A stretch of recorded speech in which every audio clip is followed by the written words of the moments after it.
Pound for pound sports entertainment. Hit that like button, comment below, share, do all of that. I greatly appreciate y'all for tuning in with your boy.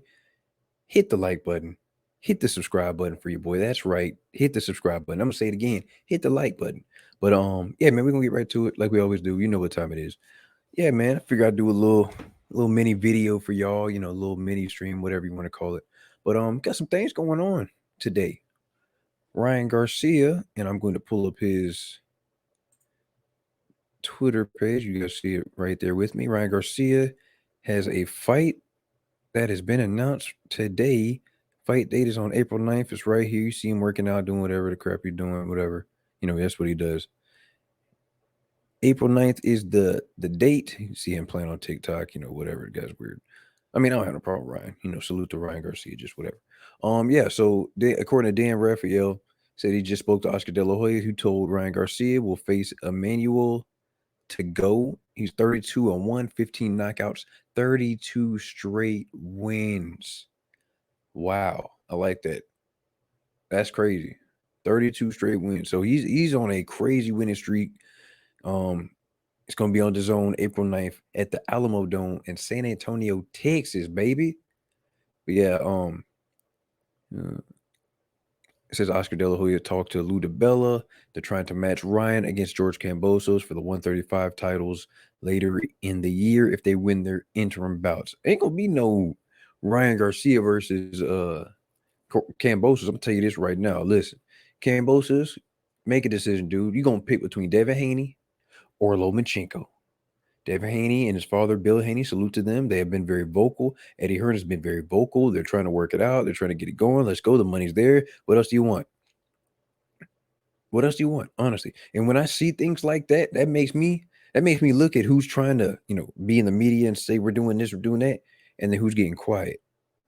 You know what the old saying is. When stuff gets quiet, things are getting done. Business is being handled. I have faith in Bob Arum. I have faith in Lomachenko that they're going to get it done. I want Devin to get his shot, but man, listen, we've been disappointed before. These guys flat out just don't want to fight you. I think Bob Arum is going to pull some strings that Eddie Hearn might not be able to pull. I think George Kambosos, rather honestly, I'm gonna be real. I think George Kambosos would be able to take a loss from Lomachenko better than he would be able to take a loss from Devin Haney. Because Devin Haney, I think he's gonna outbox him. He's just gonna just break him down, and I think it'll be easier. I think Devin Haney breaks down. I think he breaks him down. Kambosos. I think he breaks Kambosos down a little bit easier than when T.O. started to really settle down and stop trying to sit down and get Kambosos out of there early. When you look at the middle rounds of that fight, T.O. was doing some good boxing, and late in that fight, he almost stopped Kambosos. A lot of people forget about that. Kambosos was ready to go. I think the 10th, 11th round, he was ready to go. He could have got stopped, but nonetheless, he handled his business. But I think De La Hoya. I mean, not De La Hoya. Yeah, I think if De La Hoya could somehow pull this off, Ryan comes, gets a tune up, and Kambosos gets past, either Haney or Lomachenko. Man, I know who's the A side of that. Kambosos is the A side. I don't care what you think.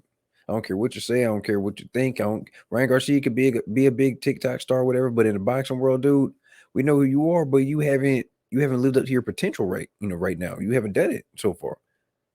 A lot of people, getting mad at, what happened to the Isaac Cruz fight? Well, Isaac Cruz and his team were saying that they wanted to take the fight, but they wanted a stipulation in the contract where if Ryan Garcia pulls out, Isaac Cruz would still get 50% of his purse. And that's fair. I feel like anybody that pulls out of the fight, there should be a certain penalty or whatever like that. Now, injury, okay, it happens. I don't think it should be penalized for injury, but I don't know. So, because nowadays, like, I think that's got to be a problem because nowadays guys are faking injuries and stuff, paying doctors, managers. And this is all public record of, certain managers coming out and saying, hey, I did this, we did that. And, you know what I'm saying? It's too much just disrespectful stuff that's happening in the game, in the sport of boxing. Like, they really out here disrespecting the game, honestly. And I don't like it. Like when Ryan Garcia had to have, I think, wrist surgery or hand surgery, a lot of people question it. Me personally, I was like, oh man, it's another setback. Come on, Ryan. Because I wanted you to, kind of continue with that momentum, especially after coming off of the good victory over Luke Campbell, getting put down in the second round of that fight, I believe, battling back to stop him. You earn my respect. You earn my respect straight up. Like I respect Ryan Garcia. We see the greatness. We just need to see you win. We need to see you put it together. We need to see you go on a winning streak. We need to see you step it up in levels of competition. We need to see it. I'm not a fan of guys coming into the game with this hype and then they just get everything handed to them. I'm not a fan of it. I need these guys to actually work hard, put the work in, beat the guys they're supposed to beat, look phenomenal doing it, market themselves, and then we all grow together. You get popular, you get the money, you get the belts, you're the man. There's no denying that. Then you defend your belts. That's how we do it. You don't just come in with all these subscribers, this, that, and the third, not really dedicated, halfway dedicated. I don't want to fight that guy. I want to fight this guy. Or maybe you won't say it or your team will say it. Listen, a lot of people give Floyd a lot of flack. A lot of people give Sugar Ray Leonard a lot of flack for picking and choosing or saying or rumors of them picking and choosing their opponents. I don't like this style. I don't like that style. You throw Canelo in there too. Listen, dude, just fight. Just fight. Just fight. But yeah, April 9th, Alamo Dome, San Antonio, Texas. Hey man, Ryan Garcia says Texas is going to be my second home for sure. Let's go this year. It's about to be amazing. And that's good. I like his positive attitude, man. Go in there, get the ring rust out, get you a good win. Let's build on this momentum. Let's come back in the ring. Hopefully by the time you can take on a JoJo Diaz. But you know what? A lot of people forgetting. I think if Devin Haney if Devin Haney doesn't get Kambosos, he's gonna move to 140. If he does get the Kambosos, he's still gonna go to 140 after this. So Ryan Garcia is in prime position.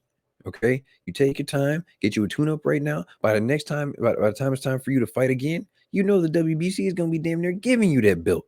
You know it. You know it. You know it. It's already. Come on, man. You know what time it is. Because like I said, Devin Haney's gonna go to 140. By that time, what's his name will be moving to 140. I mean 147. What is his name? I can't think of his name right now. But yeah, Josh Taylor, duh. Josh Taylor's gonna be moving to 140. He's got to take on Jack Catterall this month, at the end of this month, I believe. So after that, he's going to 147. He's gonna be trying to look for a Terrence Crawford, Earl Spence, kind of, because I mean he's he was undisputed at 140. He still is undisputed at 140. He can pick and choose what sanctioning body he wants to, which one he wants to pick, what champion he wants to fight in that particular sanctioning body. He's undisputed. I know for sure they have it in the WBO. That is automatic. Okay. I don't know about the rest of the sanctioning body, but I'm pretty sure you got a champion coming up. Dude, listen, let him go. Let him fight. Like, you know what I'm saying? So by that time, he goes to 147. Devin goes to 140. Ryan Garcia is still at 135, getting it popping. Now you get to build on your legacy. Now you get to take the tough fights. Now you get a JoJo Diaz. Now you get you could get a Tevin Farmer. That's actually the opponent a lot of people thought Ryan Garcia was going to be taking on Tevin Farmer. Tevin Farmer comes out in the media saying, yeah, he needs to sign the contract. He didn't sign the contract, and here we go. We got a manual to go. Now maybe Tevin Farmer might be as the co-main event on this. We don't know. Tevin Farmer come up to 135, be a co-main event of the Ryan Garcia card down to Texas. Okay, Ryan Garcia wins. Tevin Farmer wins. Bam. Devin Haney moves up to 140. You got Ryan Garcia and Tevin and Tevin Farmer. One was it 135 WBC belt. Both guys fighting for a vacant belt. There we go. A couple other things going on in relation to Ryan Garcia's April 9th fight. He's got some competition that night, and I think this really is going to kill him. Not literally, but he's going to hurt him. UFC 273 announces we'll be in Jacksonville, Florida. I will be in attendance. I'm not going to lie to you guys. But UFC 273 has been announced for, let's click on the article. This is according to, I think, MMA Junkie. Salute to those guys. These guys do a good job of keeping us updated. UFC 273 Jacksonville. And then April 9th, like I said. So now we got Ryan Garcia going up against UFC. Man, you about to take a L. What's the two championship fights? They got the UFC bantamweight champion Jermaine's Sterling. I think it's the Funk Master dude. Yeah, the guy that got kneed in the head on ESPN. He's just coming back, and they're gonna take on was it Jan? Han? Yeah, Aljamain Sterling, Peter Yan, the guy that did it. So Peter Yan's trying to get his belt back. But the main event is Alexander Volkowski against the Korean zombie Chan Sung Jung. So that's gonna be a good little thing. They got a couple other people on there. Irene, blah blah blah. Mickey Gall. I remember him. Isn't that the guy that beat CM Punk? Mickey Gall's on the card. Gaston's on the card. So we got some names on there. It's going to be a good little card. Not to mention, it doesn't matter, dude. It's UFC. So we don't have to have anything. Everybody's still going to enjoy it because UFC's brand is so strong, right? Salute the UFC. But like I said, Ryan Garcia, you might take an L that night against UFC, dude. That's hard. Let me just go down my timeline, see what everybody's talking about. Somebody, Boxing Warrior said the biggest problem with boxing fans is that they care more about what the fighters look like than how they actually fight. Damn. I like that. That's true, man. Somebody said, bro, how many bags has Ryan Garcia fumbled at this point? Like, I've lost count. I know Team Canelo at the crib shaking their head after all the resources they put behind this boy.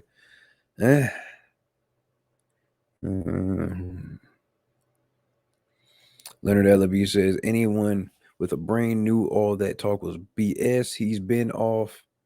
He was dealing with serious injuries outside the ring and had hand surgery, but they were targeting Cruz, according to some.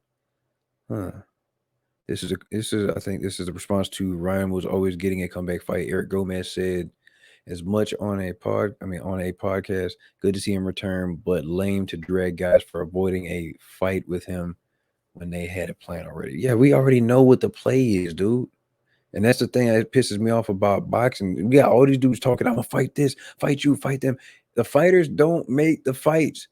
And it's sad to say they should be the bosses, but they're not the bosses of their career. You got to holler at the managers. You got to holler at the advisors. Hell, a lot of times you got to holler at the promoters, okay? Those are the guys behind the scenes making the fights. Those are the guys that are behind the scenes putting the money up. Gambling with the money, not literally gambling with the money. Well, yeah, gambling with the money, putting the money up, investing in these fighters. So yes, absolutely. Yeah. These fighters don't know what's going on. Let me see what else. What everybody's saying. Some people talking about the Keith Thurman stuff. Oh, Metrum got a fight on tomorrow? Okay. Oh, that's right. Duh. They got no. I think Clarissa Shields fights tomorrow. Yeah, they had to weigh in today. Keith Thurman and Mario Barrios. And that's the funny thing about it. Ryan Garcia, his fight's going to be on his own. So at least when you got to pay $79.99 like you do this Keith Thurman and Mario Barrios. I'm sorry, dog. Like, this fight should be on regular Fox, regular Showtime. You should not have to pay a pay-per-view. It's not even a title on the line, bro. That's what I don't like. And honestly, be honest, they could have added those Leo Santa Cruz tune-up and the Keith Thurman versus Mario Barrios. They could have threw that on the end of the what is it? What was the pay-per-view that we just had? It was like all heavyweight card. They could have threw that on there. It don't matter to me. I'm mad Josito Lopez was supposed to be on this card, and he got hurt, so we had to pull out. Saying, it could have been a little bit better, but still, I'm not, man, $79.99. Shit. Keith Thurman's explosiveness, athleticism, and toughness are attributes that once took him to the top of the welterweight division, but injuries and inactivity erode those qualities over time and accelerate once decline. Tomorrow's fight will reveal what he has left. Absolutely. We're going to see. Keith Thurman yelling this, one time, all the time, stuff like that at the weigh-in. I don't have a problem with it. If Keith Thurman loses, bro, I'm pissed. Because I'm a Keith Thurman fan through and through. But golly, bro, like, these injuries, he's wasted so many years with these injuries. But like I said, we had elbow surgery, hand surgery, take a loss. Oh, happy birthday, Oscar De La Hoya. I forgot I think it was his birthday yesterday. Salute to the legend. We ain't talking about the outside the ring stuff. We talking about inside the ring. He's a legend. You can't deny it. What else we got? Let's see all that.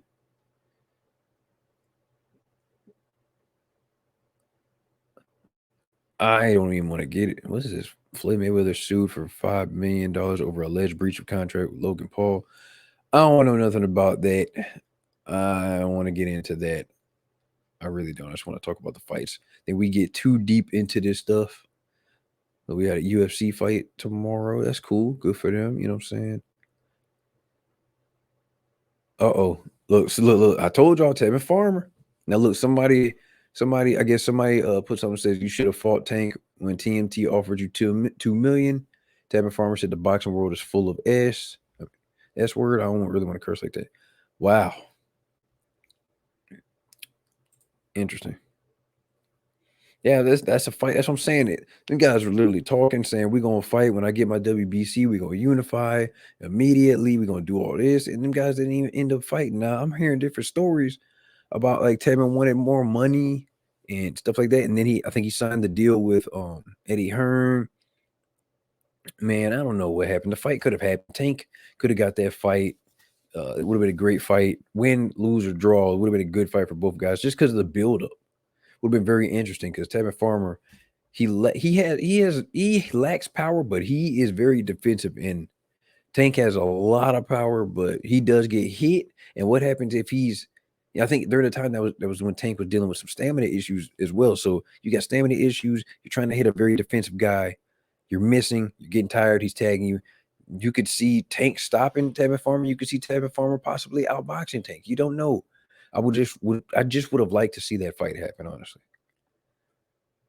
We got this unboxing quote from Tony Bellew. If he wants to add to his legacy, then cleaning out light heavyweight is the way to do it. And Bivol should be the next man on the list. Man, stop, bro. I don't care. I don't want to see no Canelo versus Bivol. I don't care about Canelo versus Bivol. I want Canelo versus Benavidez. I want Canelo versus Jamal Charlo. I want Canelo versus a better Beeb. Damn. I don't care about that. I don't. I've always said, man, if Canelo goes 175, he's gonna get Bivol first. Rumors of Joe Smith Jr. and Better Beef are gonna be trying to unify for their 3 belts. The WBC, IBF, and WBO belt. So if Canelo comes and gets Bivol, you know what I'm saying? You go get a Bivol, get that belt, which it ain't gonna be easy, but I see Canelo beating him. Because Bivol is like a lot of people say Bivol is just I don't see him fight nobody, dude. When I see Bivol fighting, I'm just like, dude, I don't even want to watch this. No disrespect to him. I just don't care. I just don't care. Why didn't the Better Beef fight happen? Now I know he already beat Joe Smith, but I think Joe Smith fought with a broken jaw too. So that's crazy. The fact that he could even just keep going with that. But yeah, he definitely beat Joe Smith Jr. And then everybody else, I don't really remember. I'm not gonna lie, I gotta look that up, but I ain't gonna do it right now because I just don't care.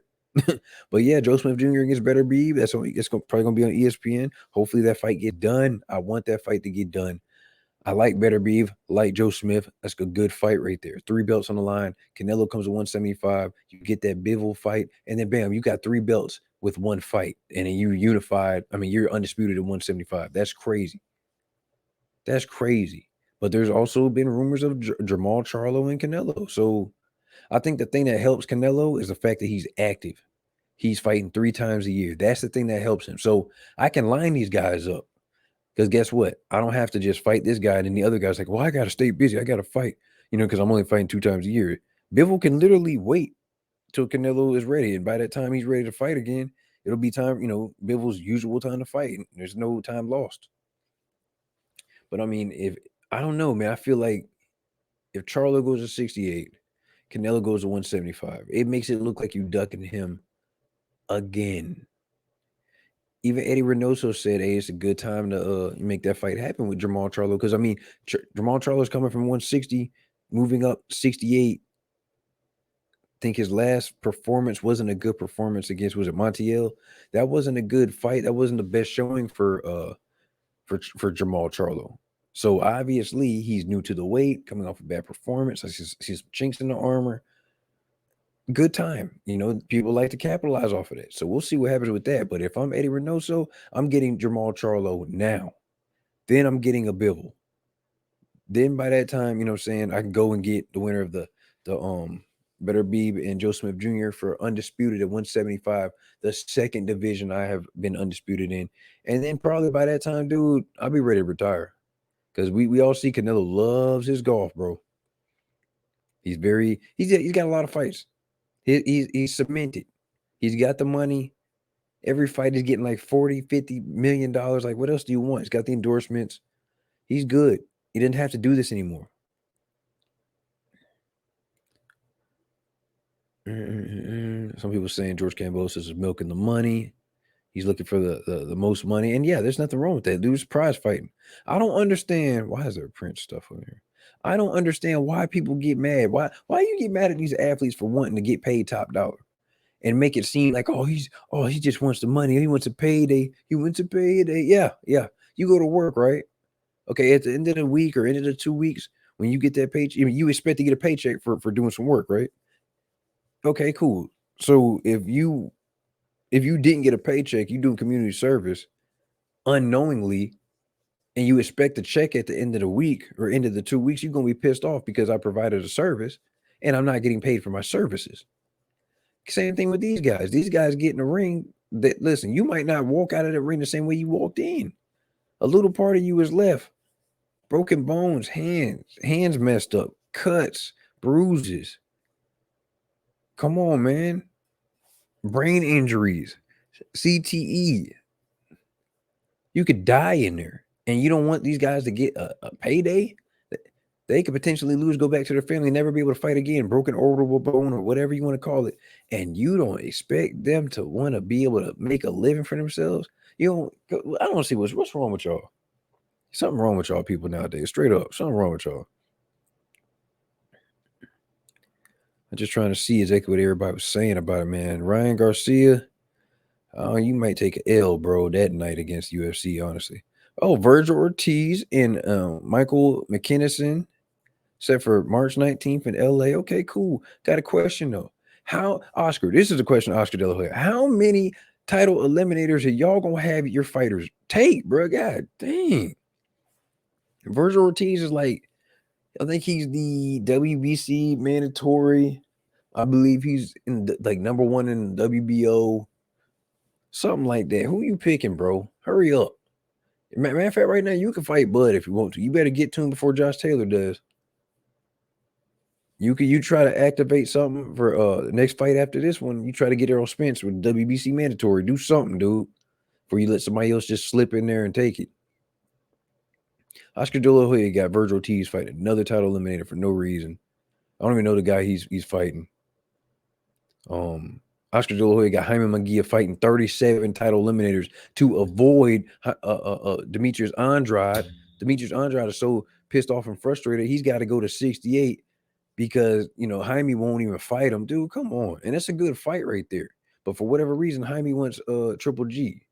It was Josh Taylor right there. That's what I'm saying. I just said Vergil Ortiz better do something before Josh Taylor get to 47. And Josh Taylor's a big 47. I mean, a big 140 pounder, bro. Undisputed. He can do anything. He's going to leapfrog Vergil. Look at this. Look at the fly right there. Come on, bro. Was it March 19th? The Galen Center? I don't even know where that is. But whatever, man.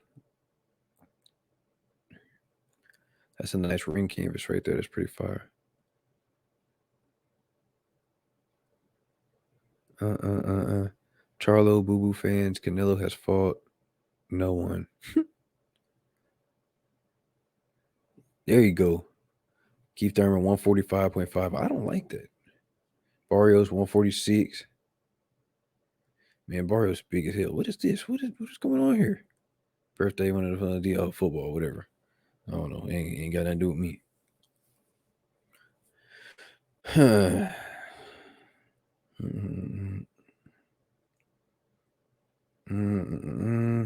Keith, dog, you gotta cut that shit off, bro. All love and respect, but damn, bro, like just cut it off. Trust me, I've been there when my stuff started thinning because I had braids and everything too, bro. And it was like you sit in that chair. Oh, let me go back to Keith, bro. He looked like I can't even. Just it's terrible, bro. Just cut it off. You got the beard. You straight. That's what I'm saying. Like, dude, when I said this, how I knew I'm gonna have to cut my beard. I mean, cut my hair, right? So I kept sitting in a chair, and they hit you with that spray here and there. You know what I'm saying? But this particular day, it took a little bit too long, bro. That spray was hitting a little bit. I'm like, wait a minute, this isn't the usual routine. What's going on? And I was like, you know what? I'm not about to do this. I'm not doing it. I'm not about to keep holding on to this out of hoping that it changes. It's not gonna happen. Oh Lord. Hold on. This is a family boxing thing. I'll go back to that later. That's crazy. But yeah, man. I think we're about to end this. Got some things I gotta do. Look at this, $75. Shit. Why would I pay $75 for a meaningless pay-per-view? Keith Thurman said, "Oh, everything's went up." I'm not, but this was free. Like, what? Why would I pay $75 for a guy coming off a 2-year layoff, a loss, and then a guy coming off of a loss and moving up from 140 to 147? Pay-per-view, no belt on the line.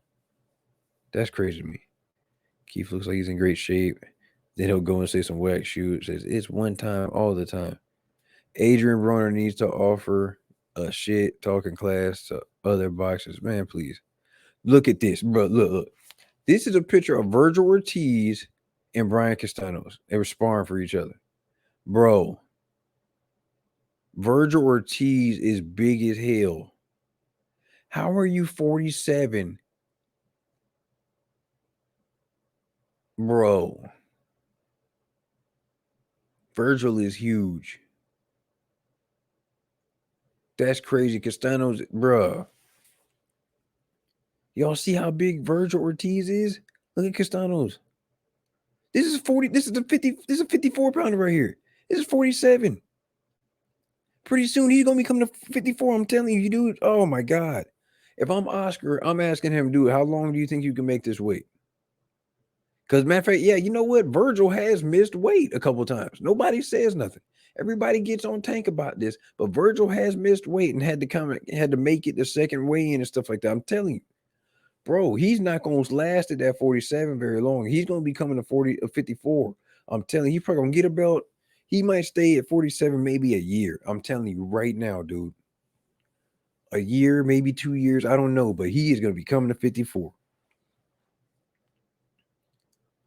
That's crazy. Look how big he is. 47 pounds. These dudes is too big. I stood next to Charlo, dude. Like they bigger than me. I'm like 6'1", 200. Like, bro, they big as hell. I don't know how they kill themselves to get down to 54. John Casimiro is reportedly close to signing a multi-fight managerial deal with Iga Skills. I don't even know what that is, but okay. Hey, salute to them. Handle your business, man. Come back. Trying to see you fight.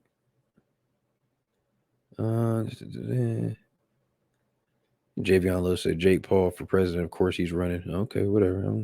Salute to Jake Paul, man. Doing good things in boxing right now. Sean Porter says the game needs Keith Thurman. Hey. Sean Porter is not a fighter anymore, man. He is a, personality right now. He's just an analyst. He does a great job on the commentary team. Salute to him, man. Timothy Bradley, thank you. Steve Kim and Mario Lopez. You two are giving the fans such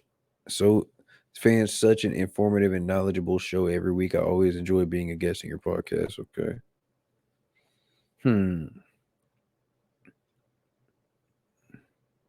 The GOAT, you see her. Got a fight tomorrow against Cozen. I don't know who that is. February 5th. They had the weigh-ins today she's a fight in the UK, and then she's taking on Savannah Marshall, man. She said she came to beat up Cozen and then beat up Savannah Marshall. So let's do it, man. I'm excited. I'll probably stream tomorrow as well. I'll do something tomorrow. Definitely will.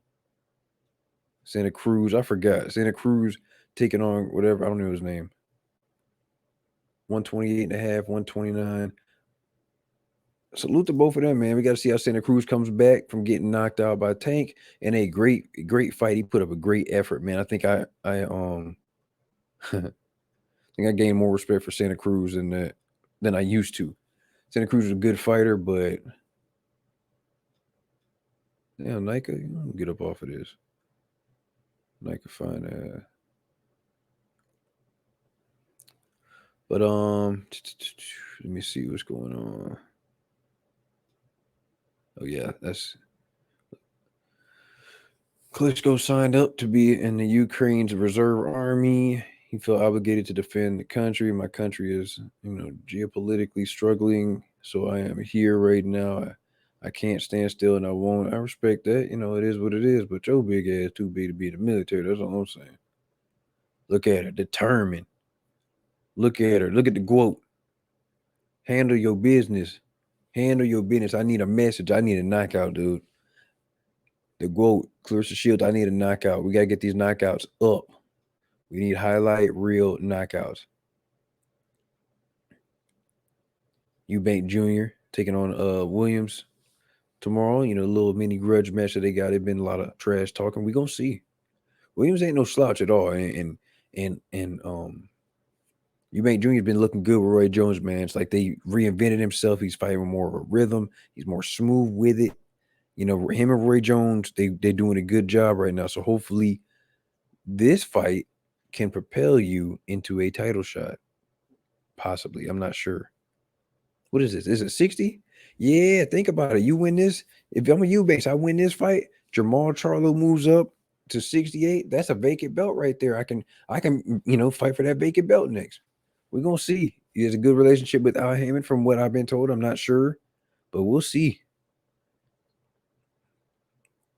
We'll definitely see what's going on with that. But yeah, those are the fights this weekend, man. We got Clarissa Shields, Chris Eubanks, Keith Thurman, Mario Barrios, Leo Santa Cruz on the undercard. Those are the fights this weekend. The Zone's doing a card too, but I don't know who's on it, so I don't know what's going on. But yeah, man, I'm looking forward to it. I am about to end this because I've got some things to do. I'm holler at y'all. Salute to y'all. Oh, Ryan, yeah, like I said, Ryan Garcia had his fight announcement. Vergil Ortiz fight announcement. Big things popping in boxing. It'll be even more stuff popping, I guarantee you, tomorrow. Hit the like button, comment below, share, do all of that. It's your host, F. Mary Pound for Pound Sports Entertainment. I greatly appreciate y'all for tuning in. I'm out. Hit the subscribe button as well. I'm out.